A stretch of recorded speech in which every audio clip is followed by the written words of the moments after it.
So a few nights ago, Erica Tamblin led a delegation of All Sainters across Euclid to City Hall so that we might testify about a program we're trying to begin. It's called Safe Parking. It's a program that would be located in the far upper lot here. It's a program that would provide a safe place for unhoused individuals to sleep at night.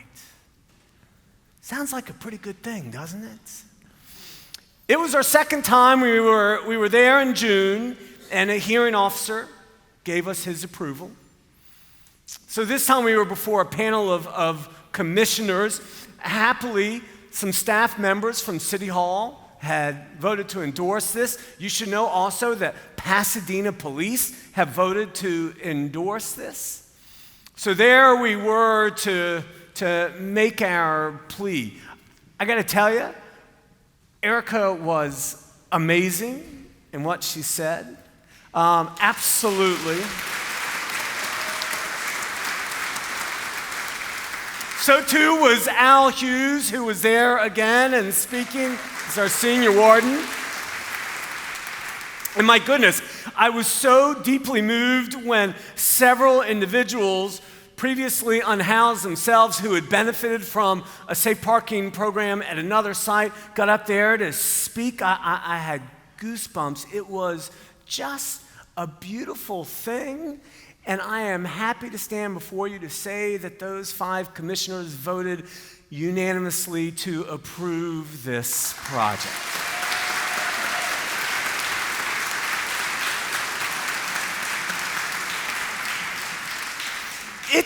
It's a good thing. It is. We're talking about providing safety and support to individuals who obviously they have cars and they have a host of other possessions. Many of them even have jobs, but for this particular season in their lives, they cannot afford the rising cost of housing. And so now they will have a place to sleep safely at night. Did you know, by the way, that in Pasadena, it is against the law to sleep in your car or in a public lot at night? Well, we'll provide a lot for them, and it's a good thing. Yeah, it is. But let me tell you, as you're applauding and your hearts are beating, as is mine, not everyone at that session was applauding our efforts. Oh, you're surprised. We had neighbors both at the June opening hearing and then again this past week. We had neighbors there raising concerns. In June, this one woman stood up and she said, you know, I know these people, and they are mentally unwell, and they are addicts, and they will litter our lawns with needles and with their feces, and we can't have them ruining our community. I am not making that up. This past week, another individual stood up and said much of the same. First, actually, he said, "This is no religious activity." Right. And then he said, and we can't have these people from outside our community coming in and changing Pasadena. And there was another guy who said, "I worry about the safety of my family and how it will be challenged, compromised by this program." So I sat there, I had a little piece of paper, and I was scribbling notes on my piece of paper, mostly to keep me from some inappropriate outbursts. But also to help me with some comments in my own head. You know, when this guy says this is no religious activity, I thought to myself, have you read our baptismal covenant?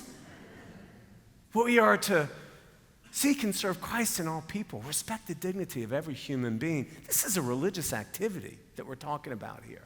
When he mentioned, you know, we don't want those people coming into our community, I thought to myself, well, wait, who gets to define who's in and who's out of our community, right?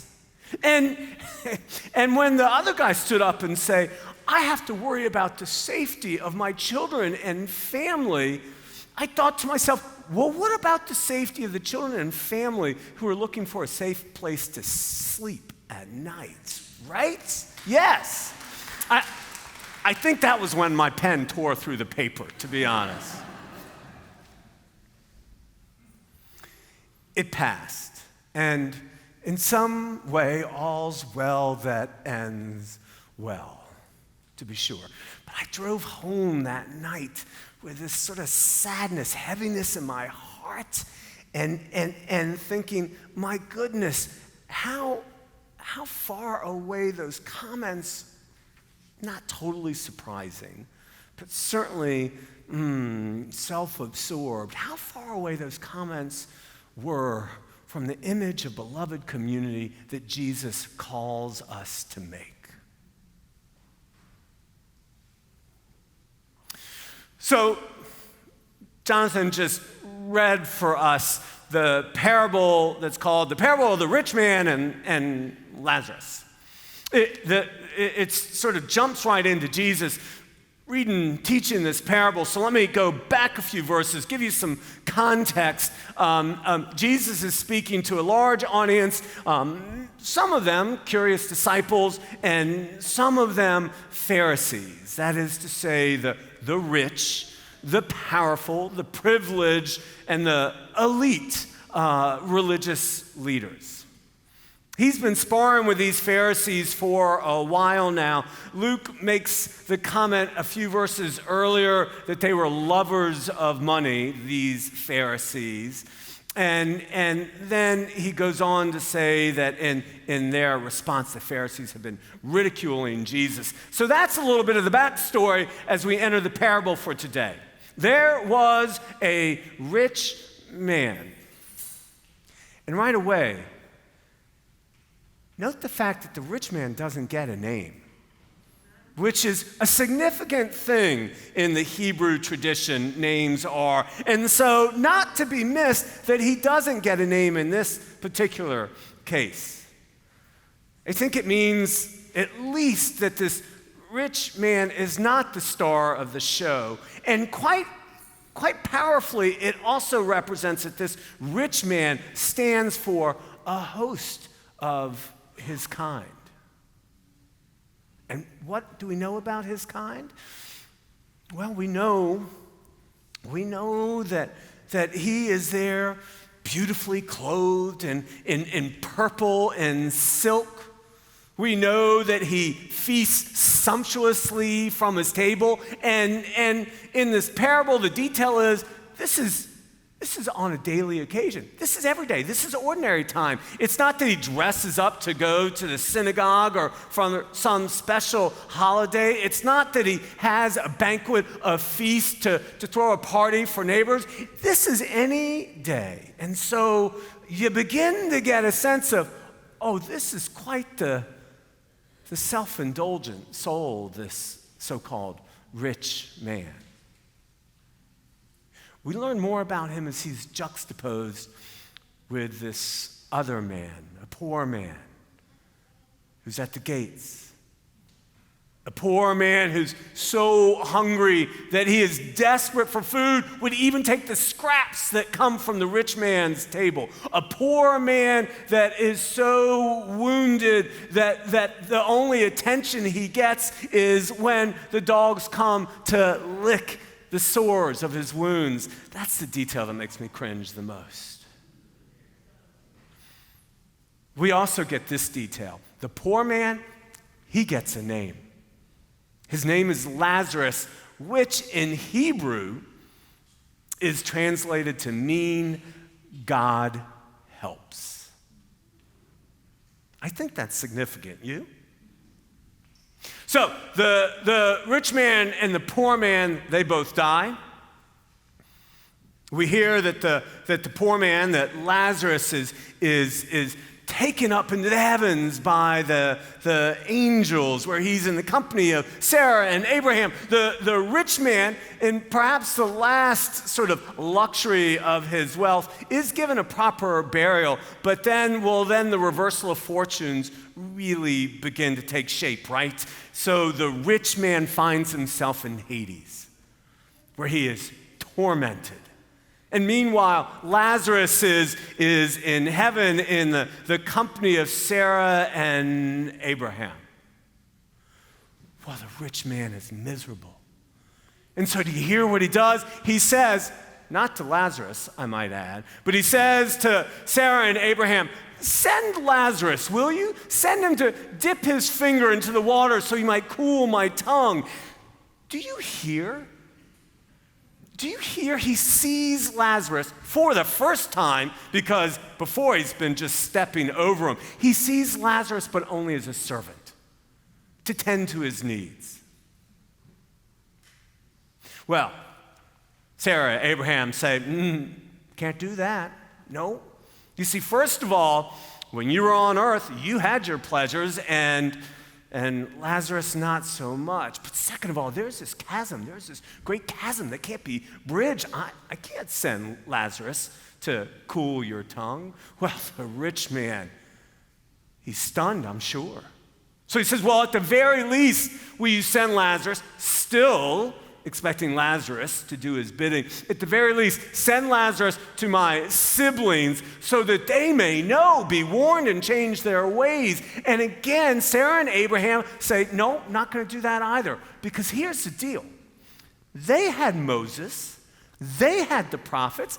They didn't listen. If they didn't listen to Moses and the prophets, they're not going to be changed by someone rising from the dead.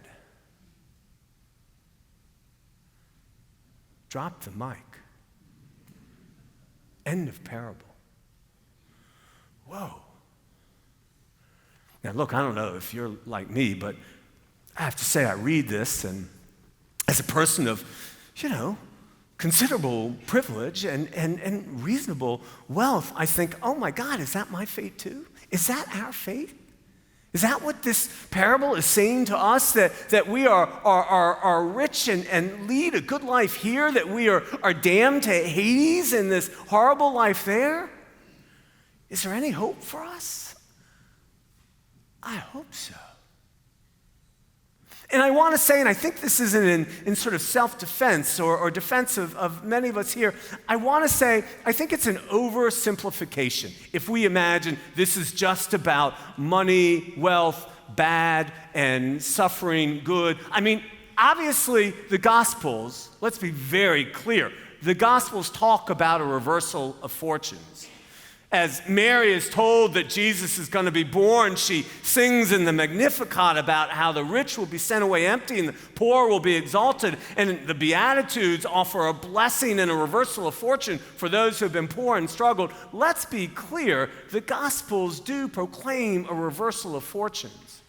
But I think that there's something more complex, something richer to this particular parable. And here it is. I think the sin is not simply that the rich man was rich. The sin is that in this wealth, it bred within him a sense of self-absorption. It created for him these blinders where he did not see the suffering Lazarus just outside his gates. It left him cavalier about his own privileges and immune, insensitive, indifferent to the suffering of another. I think that's the deeper, the more complex and the more challenging failing of the rich man in this parable. It is how in our wealth and privilege, whatever that might be, we can sometimes be indifferent and blind to those who are suffering outside our gates and simply step over them and look away from them.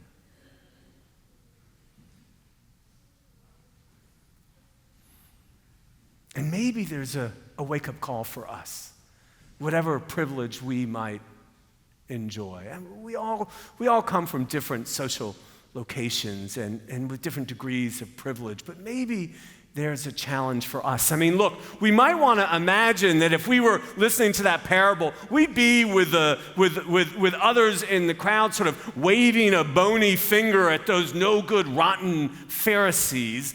We might, but I think before we jump to that conclusion, we've got to ask ourselves, do we see what's going on outside our gates? Or do we merely step over those who are hungry, who are suffering, who are wounded and wanting?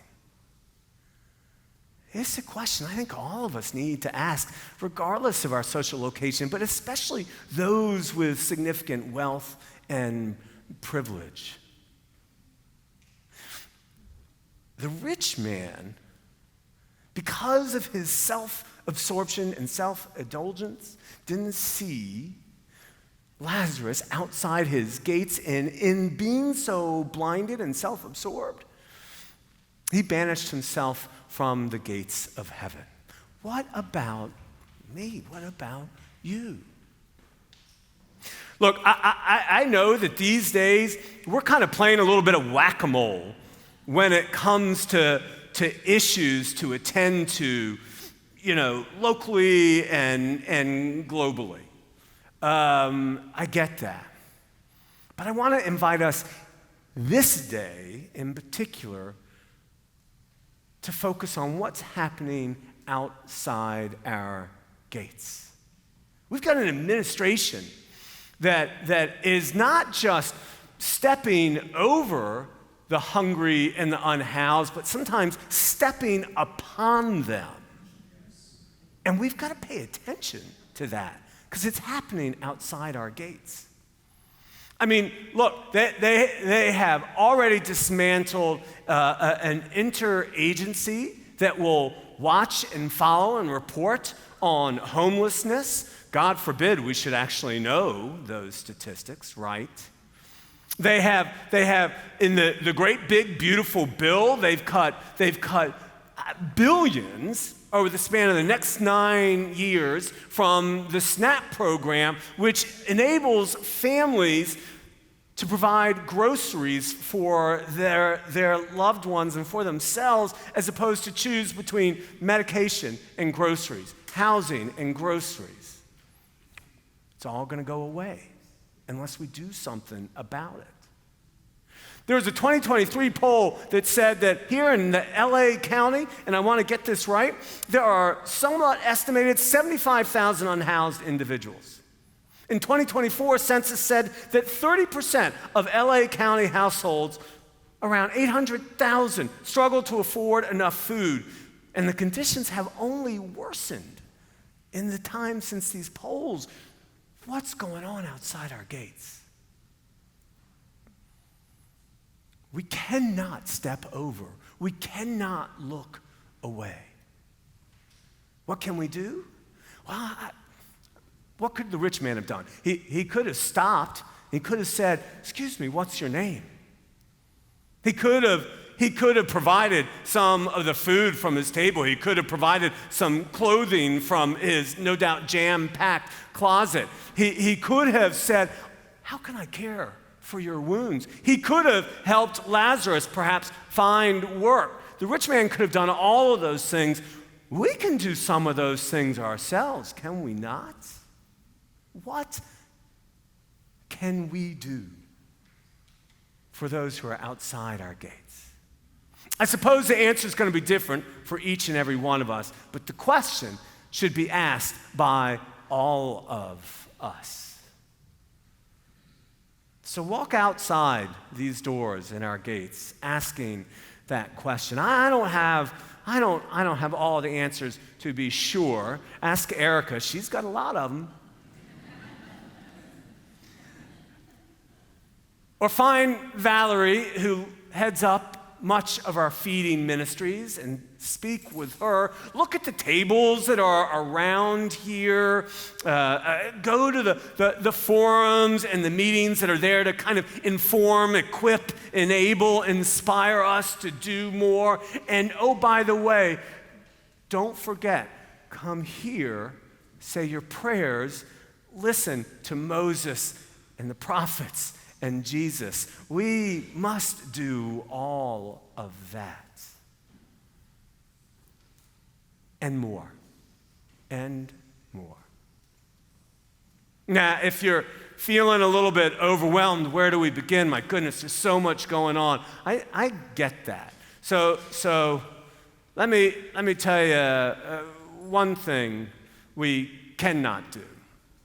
We cannot imagine that we are saviors of the world. That'll leave us dispirited, disheartened, and paralyzed. Hey, folks, savior of the world, that part's filled already. Thank God.